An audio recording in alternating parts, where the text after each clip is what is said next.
this is what we've been waiting for, is to get this opportunity to play for this state championship. And now we're here. But he's had a couple big runs this season for us. But it was a great job at the point of attack of our offensive line. Franchini, play fake, looking, going deep. Tyson's open, pitch and catch, touchdown. Right now, it's whatever it takes. This is the Chuck Smith Show on Cape Atlantic Live, presented by Ulmer's Appliance Service. Now, here's Coach Smith and your host, Nick Kosko. What's going on, everybody? Welcome into the Chuck Smith Show right here on Cape Atlantic Live. I'm your host, Nick Kosko, and with me, as always, every week is Mainland Football head coach Chuck Smith. Coach, appreciate the time. Of course, 2-0 for you guys. Big win again over Hammonton this time, 37-6. Rolling into a big game week with familiar foe Millville. So we'll just start right here, 2-0. You know, the winning streak keeps going for your Mustangs, and that was a very controlling win on Friday night in front of the home crowd for your home opener. Yeah, it was, Nick. Thanks for having me. It was important for us in the beginning of the season when we got our schedule, and it's a daunting schedule, to say the least, to get off to a good start with the openers. They weren't easy openers playing Atlantic City. And then, of course, Hammonton, the tradition that Hammonton has. But it was our home opener, and we love playing at the Mustang Corral. And the debut of our video scoreboards, there was a lot of anticipation with that. Big crowd, of course. A lot of fanfare with that. And we had youth football night celebrating the kids who play for our Summers Point, Linwood, and Northfield communities, future Mustangs, having them there and to jack up the kids. It was electric, to say the least. And the kids came out and responded well and got off to a fast start and kept it going. When you talk about that fast start, it actually wasn't fast right away. 3 and out the first drive. Hammonton starts driving on their opening possession as well. You backed them up a little bit, forcing into a missed field goal. Then all of a sudden, you guys just exploded offensively and defensively. You just swarmed their offense. Didn't allow a touchdown until essentially garbage time in the fourth quarter. When you look back at that opening sequence of the game where you guys, you punt, which it's a rarity going back to last year and even this year when you guys played Atlantic City at Battle of the Beach. You guys punt, then Hammonton's moving down the field methodically. What was going through you and your guys' head at that point? Yeah, well, we knew, when that first offensive series, we had a drop pass that would have been a big gain, if not a big touchdown. So right then we felt good about what we were seeing that we anticipated to see from Hammonton's defense right there. But you're right, we punt, and then they methodically took the ball down the field on us. They have very good running backs. They're big up front on the line. I know their quarterback missed the game. He was hurt, so they're going with another kid there.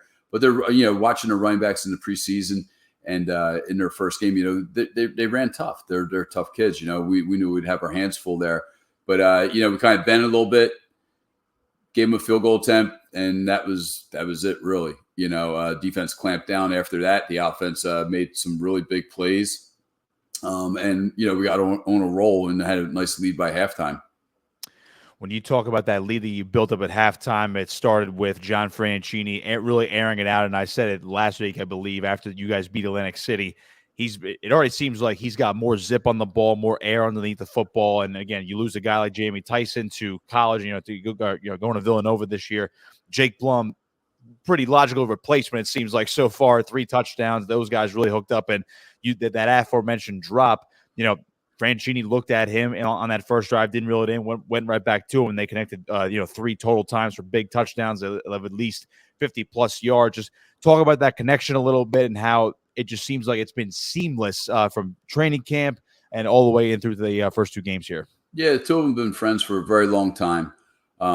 Jake's a tremendous athlete. I watched him play when he was a little kid, same with all the kids, and he's one of those guys that you can plug in all over the place. He's kind of like the 2024 version of a Cohen Cook to us. He could play running back for us. He has. He can play split end. He can play multiple positions on defense. He's on a lot of the special teams. He's our holder on PAT field goal. He's our returner on kickoff and punt return. But those 2 have a very unique bond, and you can see it when we started to play around with Jake playing more split end, the connection between them. I've coached a long time, and I've been fortunate to have a lot of great quarterback receiver combinations that somehow there's just this chemistry that's innate between the 2 of them. And I had that with a Danny Capilouti and Mike Radway, Brent Caprio, and Kyle Davis, to say the least, and when you see that happen, there's just this level of confidence between the two of them. The receiver believes the quarterback will always get him the ball and put the ball in the right spot for him. And the quarterback knows the receiver is going to do his best to get open. And they just have that going. And it's really kind of magical when you have that. And you see that on a variety of high school football teams, that quarterback receiver connection. Just fortunate these two really have kind of hit the stride early in the season with this. Yeah, we'll take a look at some of those highlights now. So this is the first touchdown of the ball game. And again, just Franchini, Blum, 79 yards. It's just easy pitch and catch here, even over two defenders. Yeah, it was Jake has made some tremendous catches this season, even against Atlantic City in the opening game. Even in the game against Hammonton, a lot of those throws that he made, I think 3 of his 4 catches were hard catches where the D-back was on him or a hand on his face or whatever. But Jake's a big kid, strong kid. You can see that in this run right here. The kid's hanging on him from 10 yards out, and he pulls through for the touchdown as he goes through it there. He's weighing in at like 185, 190. He's 6'1", very gifted athletically. But, the corner was playing up in a press position. The safety was off the mark there. So Johnny made a great read on that. And, there's a play we came back to later on in the game and hit other people on it. But it was a good read by the quarterback, a good pass, and a great catch and run by Jake on the play. And then the second touchdown, it was similar, but he just got wide open here. I mean, did the defender lose him here? I mean, was it just a miscommunication? I mean, there was no way 20 yards of him. One of our coaches upstairs saw something that was going on with their secondary and suggested we run that play. And obviously it worked out really well. There was nobody back there. Fake it is a play action play for us. And it's only a one-man pattern. It's all or nothing on the play. And you can see it there. Just one guy's really going out. And, that's the beauty of having a quarterback like John Franchini in there is that, we're a run first football team. That's no secret, and you can try to take the run away. But when you have somebody who can sling it a little bit, it kind of helps you out in those situations. So defense was great all night long. Again, garbage time touchdown to just eliminate that shutout near the end. But special teams was big for you guys as well. Block punt near the end of the half. It was really big, really sparked you guys. And then Shane McAdam-Carter, he was the one who fell on it or at least he made the block, ended up getting the safety for you guys here. It looks like just great pursuit. Yeah, Shane is a senior on our football team, kind of like a special teams player for us. He missed a lot of last season being injured. Just a great kid, always gives everything he has in practice. We're just trying to find spots for him to play, and we kind of have put him as that position, that role on our special teams unit. And it was just, I know all the coaches and the kids were very excited to see him block this punt, which led to 2 points for us at a big part of the game when the tide was really turning in our favor at that time. And, I can't say enough. And you can see how excited he was just to have that play. But the kids are just as excited as he is, but it was just a great effort play by Shane. Yeah, I think it really set the tone going into the locker room. And then the dagger late in the game. This was in the late third quarter. Franchini to Blum again, this time 50 yards out. Again, another pitch and catch. Yeah. It's just one of those things, we saw some things we thought we might be able to take advantage of passing wise. And they worked out. I think John wound up like 7 for 9 passing or something like that. For 270 some yards and 3 touchdowns. And Jake had like 240 some yards receiving on 4 catches. And it was just, we just saw some things that we thought we could do. And thank God we were able to do them. 37-6, the final over Hammonton. You guys moved to 2-0. So we'll move on to this coming Friday, a huge showdown. You guys go on the road at Millville. You guys are the last 2 New Jersey Group 4 state champions. I know you guys are down in Group 3, but that does not make the game any less big coming this week. They've been on a roll. I just got to ask you about them first. I mean, you know this team very well over the past few years playing them. And then, of course, especially the last 2 years where the games have been highly competitive. And, again, the end-of-year success for the Thunderbolts and your Mustangs. But they've been on fire this year. New level, it seems like. 35-0 over Holy Spirit, and they just beat Atlantic City 49-6 when they came to town last Friday night. Just your first observations from this version of Millville compared to what you guys saw in the playoffs over the last 2 years. Yeah, they have continuity going over there. They have a program, they have structure. It goes back. I was thinking about this. They've been a pretty solid program for almost 15 years now. Millville used to be one of the perennial powerhouses in the old Cape Atlantic League, all through the 60s, 70s, into the 80s and all that stuff, had their spots in the 90s. Then they kind of fell off the face of the earth for a little while. And, they came back with Jason Durham as the head coach, got the guys staying in Millville, and he had a lot of success there. I believe he went to a sectional championship game during his tenure. Then Dennis Thomas came in and had a lot of success with his guys. And of course, Coach IA has come in and he's just kept it rolling. And, it's a tribute to them and what they've done with the culture and the program there. They're a dangerous football team across the board. I don't know if there's a weakness at any position as you go through their team. They're a fun team to watch and a nightmare to prepare to play. And it seems like you said, we've played them plenty the past few years, from a blowout game at their place a few years ago when our kids were really young and they put the pedal to the metal on us. And then a really highly competitive semifinal game a couple of years ago that they beat us in the last waning minutes of the game and went on to win the state championship. And then last year, us going out there in the sectional final and pulling the victory out at Wheaton Field. And it's a neat place to me, being an old Cape Atlantic League guy and having played for Mainland back in the 80s. Wheaton Field was always one of my favorite places to play. The atmosphere, the tradition, that watching Millville teams prepare, and they were always a tough, hard team to play even back then.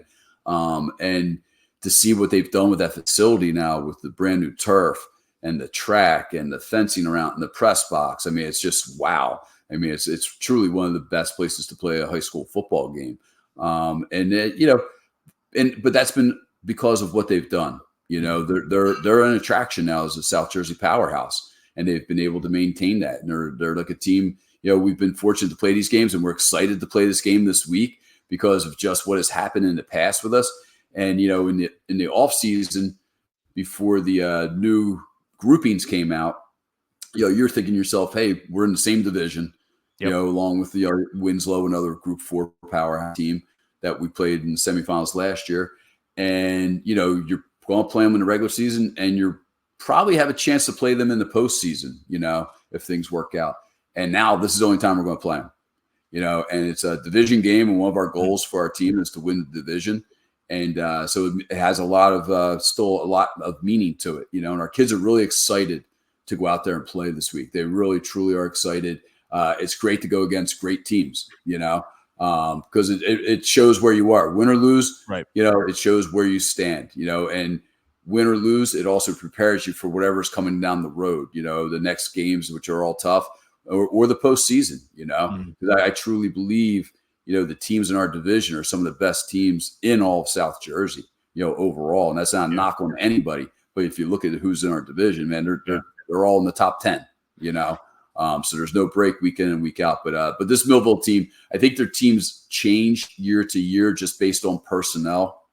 Little difference at quarterback, but this kid's going to be very good. You can see that. And they have the Brooks factor, of course. I've never seen a high school player truly that has the speed. And he's one player that, we've gone against for a number of years now. And I've watched him, and he's fast and he's got the wiggles and all that stuff. But what I've noticed from him last year to this year, he's become a more complete football player. Not only defensively, but he really has become an all-round receiver where he's not just a guy who's catching the football. He's a guy who's blocking for his teammates also. He's not just a superstar out there to, get the press clippings and all that stuff. He's a real joy to watch. And like I said before, he's a nightmare too to prepare against because, you don't have enough defenders to cover him. Yeah, I feel like he's one of those players, Lazier Brooks, who you're talking about, Alabama committed. He's just getting better and better. And I think he set the state record for touchdowns, or he set some state record in the first weekend. I think it was ironic that he scored his first touchdown in high school at the Battle of the Beach. He does that the other week. And again, they've just been dominant. When you look at, and I've asked you about him before, dating back to even last year as well. When you look at a player like that, and you see the other Division I talented wide receivers in this area. You know, we talked about Sinai DeGraffenreich right from Atlantic City, who you've already been matched up against. Braswell Thomas, of course, or he was at Lower Cape May, now over at Pleasantville. You know, these guys are going to play big-time football at the next level. You know, Rutgers, Penn State, and obviously Brooks is going to Alabama. Is he one of the most complete players overall that you've seen in your time as a coach? I feel like he was just a burner a couple of years ago, and as you mentioned, he's just the total package now at this point. Yeah, he all those guys are great receivers. They really are. They're all different in a way. Mm-hmm. But Brooks possesses elite speed. And I've only seen maybe the Melton kid. Yeah. Bo, who had something like him. But this kid, man, he catches a 5-yard ball and he's gone, you know, and people have angles on, but you're not catching him. I've never seen a player with that kind of speed. I mean, last year in our sectional final game, he caught a little 5-yard crossing pattern and ran across the field and then 70 yards down for a touchdown. Thank God there was a penalty on the play, you know. But we weren't even close to getting him, you know, and that's the thing with him. Like, you're so afraid of him going deep, but he's more dangerous catching the short stuff, you know. And I mean, I look at that game against Holy Spirit this year. You know, he's on the sideline, kind of a broken play, and he catches it. And then I don't know how he stayed in bounds, but he tiptoed down the sideline and gone. You know, he catches another ball, cuts across the field, gone. And there's so many times I've seen him catch passes, and people don't even have a chance to get a hand on him, you know. He's something special, you know. I can't wait. You know, it's fun to watch him on tape. Nightmare to prepare against. I'm glad this is probably the last time we will prepare to see him. It seems like it, and I'm looking forward to watching him on TV down the road. You know, absolutely. I'll be his biggest cheerleader after this week. You only got one more week to deal with him. The quarterback you just mentioned, Robbie O'Connor, he's only a sophomore. He transferred in from Paul VI, and I want to give a shout out to Dave O'Sullivan over at Glory Days. He wrote the story on him over the past couple of days. It was interesting to read about him more because he's wearing the same number as Jacob Zaman, who probably goes down as one of the all-time quarterbacks in school history for Millville. And this kid has seamlessly transitioned into that starting role as a younger guy, but he's wearing the same number. He's airing it downfield. They have similar playing styles, according to observers out there. When you see him on film, I got to imagine, as you mentioned before, the change in personnel for Millville, it happens every couple of years, maybe every year. The culture stays the same, the goals stay the same, and the culture stays the same. When you look at that, you're like, wait, that's the same quarterback. That has to be the same quarterback we just faced over the past couple of years. Yeah, those are big shoes to fill, to come in, fill in for Jacob Zamat. You know, I had the pleasure this past summer of coaching him at the North-South All-Star game. It was more fun to coach him than coach against him. But he's a tremendous young man, like a really, you know, you never know the high school kids really. You just know them from competing against them, coaching against them. And then when you're in these other kind of events like an All-Star game, then you really get to know the person. And I really enjoyed my weekend with him and, you know, kidding around, talking, and just getting to know him. And but the new quarterback there, the transfer, you know, he's young. He looks a little young, but you can see he possesses all the qualities to be a very good high school quarterback. You know, at Millville, to be a quarterback at Millville is a big thing, you know, just because of the type of offense that they run, which, you know, is centralized around, you know, the quarterback play, because that makes that whole offense click. And, you know, they went out and found somebody, and he's going to take them to good places, I have a feeling, this season. When you look at their defense, and just a little bit more on Millville before you guys obviously have to, you know, go back to the practice field and prepare for Friday. And again, Chuck Smith Show right here on Cape Atlantic Live, presented by Ulmer's Appliance Service. That defense is loaded. I remember being in the booth last year calling that game when you guys ended up winning the sectional title last year en route to a state championship. You know, guys like Shamar Collins, Darian Blockowitz, Jaden James. I mean, it's just you just name anybody on their defense. They probably have somebody that's a giant on the defensive line, and a linebacker that is much faster than maybe most of the defensive backs around in South Jersey. So when you look at that defense, what do you think presents the biggest challenge for your offense? Again, run-heavy offense, but Johnny's been able to really air out the football more over the past year plus. What are those biggest challenges you see from the Thunderbolt defense? They're stacked on defense. They really are. I think their defense is one of the best defenses I've seen in a very, very long time. They were just as tremendous last year also. You know, Chuck Cord, their defensive coordinator, does a great job preparing them, getting them ready for their games. You can see they play with a lot of enthusiasm out on the field. They're smart at their positions. You can tell just watching film and having, you get, when you go against these guys every year, you get to know them. You really get to know the player that you're watching on tape all the time. We have to play our best game all around, because there are no weaknesses on their defense. Some teams you might be able to pinpoint an area or a scheme or something like that you try to exploit as an offensive coach. With Millville, there's no holes in that defense. You really have to come ready for battle against them. They're going to win some plays on defense. You just hope you can find something, and rely on that to have some consistency on offense, to move the chains and score some points, obviously.